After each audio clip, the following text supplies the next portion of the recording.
And we're recording. Okay. My name's Eric Wylie, and thanks for having me, Jackson. Yeah, absolutely. Eric, thanks for coming on to the Fitness for Life podcast. I appreciate you, being willing to share just some of your knowledge over the many years you've spent training folks and teaching. So talk to me a little bit, just for the sake of those listening. Talk to me about, what you do, what you've been doing for the last several years, and then we'll get into some of the good stuff here. Yeah, absolutely. And I'll actually go back a little bit further. Prior to working in the fitness industry, I spent 25 years in the IT industry Okay. as a tech guy, and have done everything from help desk support all the way up to I retired as a MIS department manager. Nice. So I've been through the trenches. Yeah. Which a lot of our clients have they've experienced the same thing. It's how do you balance the life and work, and I got to work, but I got to have a life. And, if I don't work, I don't have a life either. Yeah. So how does all of that work together? And I finally got to the point to where I had been doing the 24/7, 365 for a long time. I had gained a ton of weight, got myself in shape. Yeah. Went back to school to realize, okay, well, what worked for me?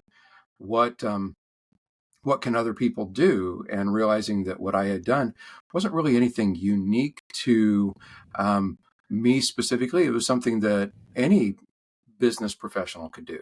Yeah. And particularly in getting a little bit older. And so over the last 10 years, I started a career over, which is really scary. Yeah. There's a big change and I've got a few more years left to retirement now. I'm kind of in that sweet spot. So that kind of change is also really scary. And how do we stay healthy and stay young that whole time? Right. And I think the reframing there is, how do I work? How do I have a life? And how do I do both and have fun at the same time? It's not an and or question. It's an and. How do we do both? And from when we start reframing it that way, we start seeing more opportunities. Oh, I can go out. I can go hang out at the club with my friends. Instead of having 3 or 4 drinks, maybe I'll just have 1. Yeah. But enjoy every bit of it. And that's really empowering when we can see we can do both. And so these days, most of my clients are retired, semi-retired business people. They've been through the rat race. And a lot of times they've succeeded in everything except for their own health, because that's the one thing that's had to be sacrificed. Yeah. And I try to help people to realize that, no, I don't have to sacrifice it. I can have it all. Yeah. And I think in America, we like to have it all. And then some more. Yeah. Yeah, absolutely. We can see that when we try and keep track of our nutrition. We like to have it all and then some more. Have seconds. And, as I work with some of my oldest clients, they're in their 80s, and I've worked with a handful of 90-year-olds, and they've got the best wisdom there of, I can do anything I want. I just have to be willing to accept the consequences. Right.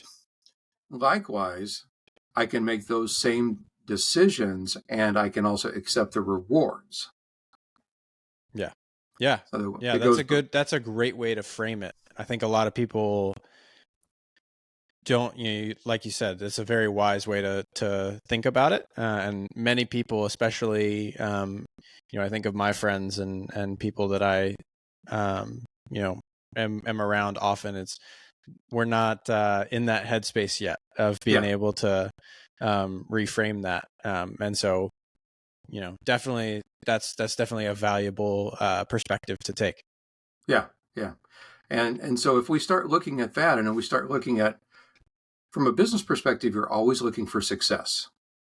And you've probably heard the phrase, success leaves clues. Yeah. Look at what they're doing. We don't need to reinvent the wheel. People have already done it, and with excellence. If we look at that success, we can see the clues, we can see the commonalities, and then we can pick what works for us. We don't necessarily have to do what somebody else did. Right. But we can learn from that other person. Yeah. That's where a lot of my research and teaching goes into blue zones. Yeah. And you had mentioned teaching as well. And I kind of work both ends of the demographic spectrum. I'm also a kinesiology instructor at our local university. I teach a general health and wellness class. We talk about blue zones. We talk about dimensions of wellness. If you start at a younger age, and those are good established habits, then all you have to do is keep doing the things that you enjoy doing. You've created lifestyles, and it's not, I have to give things up. Right. It's, I get to do the good things that I enjoy. And if I build an entire lifetime of enjoying things, then it's not so much of a change down the road. It's not even so much of, what do I have to give up? Maybe I have to give up the bad habits so that I can get more good habits. Yeah. And that's something for the students, my college students, start learning of, oh, you mean I don't have to do whatever the greatest, latest and greatest social media trend is. I can ignore the insanity there and do the stuff. And maybe at that point, my parents don't know anything yet, but my grandparents are always wise. Yeah. You might not listen to mom and dad, but if grandma and grandpa say something, they're the cool parents or the cool grandparents. We'll listen to them a little bit more. Right. Yeah. But sooner or later, we all end up grandparents. Yeah. No, so my wife and I just had our first child 10 weeks ago about. And so her parents are becoming grandparents for the first time, and it's cool to see that transition. And just see, how they've taken on that role. But, you touched on blue zones a little bit during that. And I know, before we hopped on this, definitely wanted to get into that a little bit. So for the people listening, can you kind of give a brief explanation of what those are? And then, dive into some commonalities that you see within blue zones and kind of what the takeaways are from that. Yeah, absolutely. I'd love to. So what we're looking at with blue zones, these are regions around the world that we have the highest concentration of nonagenarians and centenarians, 90-year-olds, 100-year-olds, and above. We find them in Okinawa, Japan. We find them in Costa Rica. We find them in Italy and Sardinia, and in a Mennonite community in Southern California. So we have some very disparate geographic locations and different cultural and ethnic groups. So we have to move away from, is it a genetic predisposition? Not necessarily, because we have different cultural groups in different locations. What we do see, though, is they tend to be a little more equatorial. So there's a little bit difference in their weather. It's generally nicer. They tend to be more oceanside. But that doesn't mean you can't have a good community in the middle of the United States or in the middle of Europe or something like that. It's still doable. But that also does give them a little bit more access to seafood as part of the diet. But that's not the be all and end all. It's not just eat seafood and be outside and you're fine. That's a nice part, but you don't have to do that.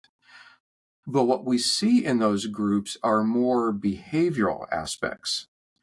And those are the big things that we can take away from those areas, and we can apply them to really anywhere in the world. And we don't have to wait until we're older to start doing those things. It's really, it goes back to simple lifestyle changes. And what I can do is I'll send you a link to some additional documentation that people can look up. That it's a really good summary on blue zones and some of the commonalities there. Absolutely. Would that be good? Yeah, that'd be great. Give it to your clients and we'll do that. Yeah. So what we do see in those areas is they're simply active. Doesn't mean they're lifting all the time or anything, but they're out, they're enjoying it. If that means in the dead of winter, say you're in Minnesota or something, and you end up going to the mall and walking the mall every day. Fantastic. That works. You're up, you're moving, you're getting up and getting down, you're staying active. And we know how important that is for any age bracket. Yeah. Getting away from being sedentary. They have a different mindset. Not totally different, but if we look at their mindset and we break it down to our cognitive abilities in objective and subjective, they've got a higher level of self-awareness. Objectively, I can go, oh, maybe I do, Sudoku, or I do crosswords or whatever. And all of a sudden I realize I'm not remembering words or doing my math as easy as I used to. Okay, that's an objective thing. I can see I'm struggling with that. Maybe I need to work on that. Maybe I'm just tired. Mm. It didn't mean I'm no good at it anymore. It's I'm not doing very well today. And they see objectively, I didn't do very well today. Do I need to get outside? Do I need to rest? Do I need to, what can I do to address that problem? Mm. And that's one of the big things is it's not a permanence. It's I'm not doing well today. Yeah. Likewise, subjectively, I just feel like I'm in a fog today. It's not permanent. I'm not thinking well. Did I miss my vitamins? Oh, wait, I forgot to have my coffee and my juice and I'm dehydrated right now. I can fix that. Yeah. So there's a lot of self-awareness and seeing the details and where I might need to slow down maybe for a day. Maybe I need to pick that back up. So a lot of autonomy, if we want to look at it from almost like self-determination theory, I have the autonomy to make the choices, and I know I'm competent to make those same choices. Hmm. So mental outlook is a huge part of it. Okay. Yeah. And from there, everybody always talks about, well, what can I eat? Food's not the be all and end all, but that is a commonality. It is mostly plant-based, but not entirely. If we want to look at Mediterranean, if you want to look at flexitarian, you want to look at, pescatarian, any of those kinds of things, they're all pretty much the same thing, same approach, and they're all doing kind of the same thing. We'll have some lean meat, we'll have some seafood, maybe a little more of the seafood, and then a lot of the good stuff of everything else. Yeah.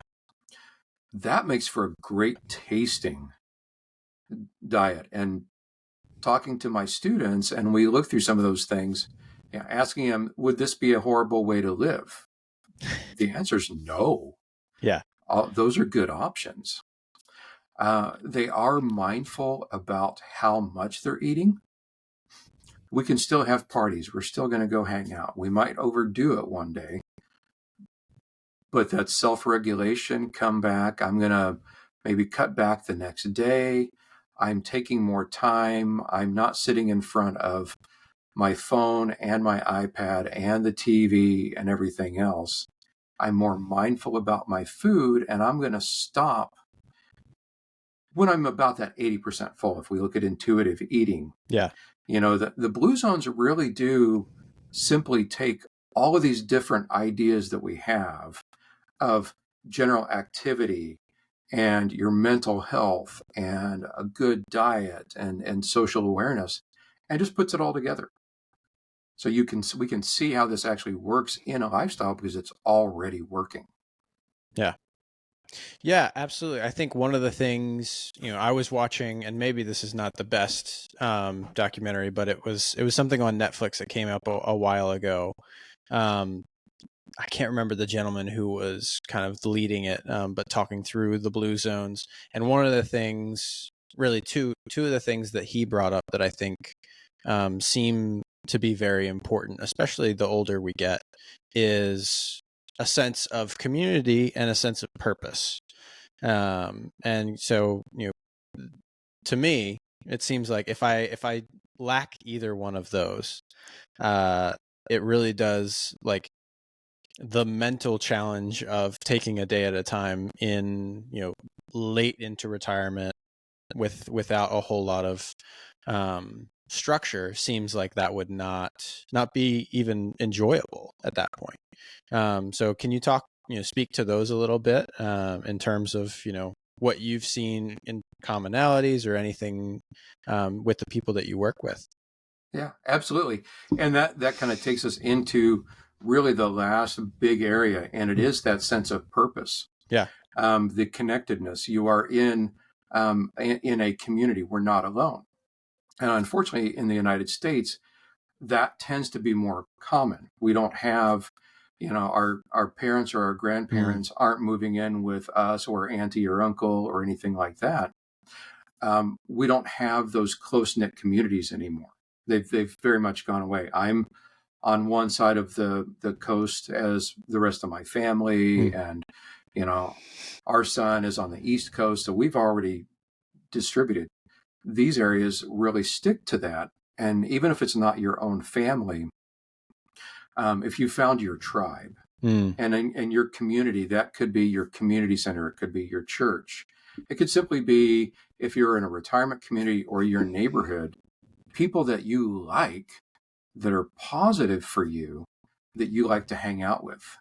Yeah. And that creates that sense of purpose. That creates, you've still got your loved ones with you. You belong to something. And you can go do those things. If you look, pickleball has been like the massive magnet, Yes. for new connections. And if pickleball happens to become your new purpose, fantastic. Enjoy that. Yeah. But exactly as you said, going back to, I have a purpose, I have connectedness, I have value. I know my value, I know my worth. The things that I do are beneficial for that worth. And I see that sometimes with some of my clients. They're retiring now. They've spent the last 30 or 40 years on a business. And okay, well, the question is, well, what are you going to do next? I don't know. Okay, are you going to be a Walmart greeter? Are you going to go start a foundation? And it usually takes 6 months or less, and they've started into something new. Yeah. Because they can't sit still. Yeah. And that's the fun thing to see. My stepdad is a musician, and a few years ago, he quote unquote retired. And that meant he stopped teaching and being in like 5 different bands, now down to 2 or 3. So his purpose is every week is playing somewhere, and those are all his connections. Yeah. And I see so much energy. He's tired, yeah, but the history and the wisdom that he has with younger musicians or students, and that calling and the purpose and the value in living that out is huge to be able to, and that's something he could continue doing for a long time. Yeah. So it's kind of finding, what is that for you? Yeah. Yeah. Yeah. It's funny you mentioned pickleball, because that's a good portion of the community that I've built, as well as the people. I have 2 or 3 groups that I play with, and that's something I've picked up in the last couple of years. Actually, I was working at a paper mill in the middle of nowhere in Virginia, and a group invited me to come play with them, and this guy who we played at his house, he had basically poured a concrete slab in the back of his yard, and every week he was like, "Hey, I covered it." He covered it with a dome so that he could insulate it for the winters, and he's like, "Listen, we're going to play at least once a week, if not more, and when the weather permits, we'll play more." But that was kind of the next thing he looked forward to. Each day was what he was what he was doing, and we'll cut that out of Derek popping in there. But yeah, so that's what he looks forward to is, hey, I know I've got a few years to retirement, but I'm going to pop in. I'm going to make sure each of my my buddies are playing with me on a weekly basis. And he, based on the years, he probably is. I ended up moving from that job and moving away from that group, but he's probably retired by now, and I'm sure he's playing it more than ever. Yeah, and that's the cool thing that you've seen there. Your clients have probably seen in some way, is you just have to start one thing. Yeah. And those one things can build into other things. Yeah. And the nice thing about these things is it doesn't require a lot of money. It doesn't require a lot of change. One small change can progress to other things, and you don't need to wait until you're retired. Yeah. My college students are learning the sooner you start doing this, and as they engage in a lot of these behaviors, they're finding their schooling is going better, their sleep is getting better, their mental health is getting better. Yeah.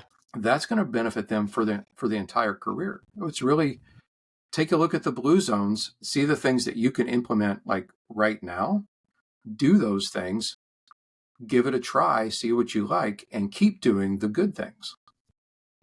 Yeah, absolutely. Yeah, I think, one of the things that I'm very cognizant of is that I'm the youngest person in those pickleball groups. And I, feel good about that for one reason. It's like, okay, I'm establishing this early, and I'm, trying to bring my wife in on that, and my friends in on that, but also recognizing that, like, this community is going to change drastically over time, because there's people in their 80s who play with us. And I quick plug for pickleball here, because this is something that I think is really important. I, as a 20-something-year-old, or 27-year-old, I can be specific with myself. I can play against somebody who's in their 70s or 80s, and if they have the skill and the knowledge of the game, they can be massively better than me, who I primarily rely on my athleticism. Whereas it's a game that doesn't reward athleticism so much that it can be unfair for that kind of demographic to play. So that's why I really enjoy it, and I think it's a really good game for that purpose. Now, I'm one of the newcomers to the game, but I know a lot of people have been playing longer than I have. So. And that's true. I've heard the quote on more than a few occasions of old age and treachery will beat youth and skill any day. So I'm not saying anything there, but there might be something to that. Yeah, I love it. Yeah. Before we, move on beyond blue zones, is there anything else that you're like, hey, I think it'd be really valuable for people to understand this about, blue zones? I think the biggest thing, and I'll do here, and since I'm a teacher, I'm going to assign homework. Okay, here we go. Okay, that's what we're going to do. I love it. And really, what I want people to do is listen back to this again. If they've not been taking notes, because they probably weren't. We don't do that anymore. But listen to it. You can play us on fast speed. I'll talk even faster then. But listen to it with a purpose of getting one thing out of this that I can do today. Write that one thing down, share it with you, whenever this gets posted, if it could be in show notes, comments, anything like that. What's the one thing you're going to do that you got out of this that is at least 90% or more in your control that you can do today, and go do that thing? Yeah. Step one, go do something. That's your homework, Jackson. All right. Hey, I love it. Eric, that was absolutely phenomenal. I want to leave with one last thing. You mentioned you're preparing for, here in the next several years, like you'll be ready for retirement yourself. How are you, is there anything you're changing that you're really trying to establish before you hit that point, so that, you can kind of be set up for success long-term? What does that look like for you? Yeah, that's a good question. Any good business person is going to have those 5 and 10-year plans. Yeah. And for me right now, it's a slow pivot to more online work. Okay. Most of my clients are one-to-one. They love coming to the house and hanging out. And, my company is Lakeside Health Coaching. Yeah. LakesideHealthCoaching.com. And I actually do live on a lake, so they can come over and enjoy that when they're done working out. So it's a slight and a slow move away from less in person to more online. Yeah. So if any one of your listeners want to listen out or reach out to me, Eric at Lakeside Health Coaching, or just go to LakesideHealthCoaching.com and you can send me a message from there. Awesome. Well, Eric, thank you so much for hopping on today, providing some of the wisdom that you've accumulated over the years. And I have some homework to do. You do. Get on it. I will. Cool. Thank you so much. And for those listening, have a great day.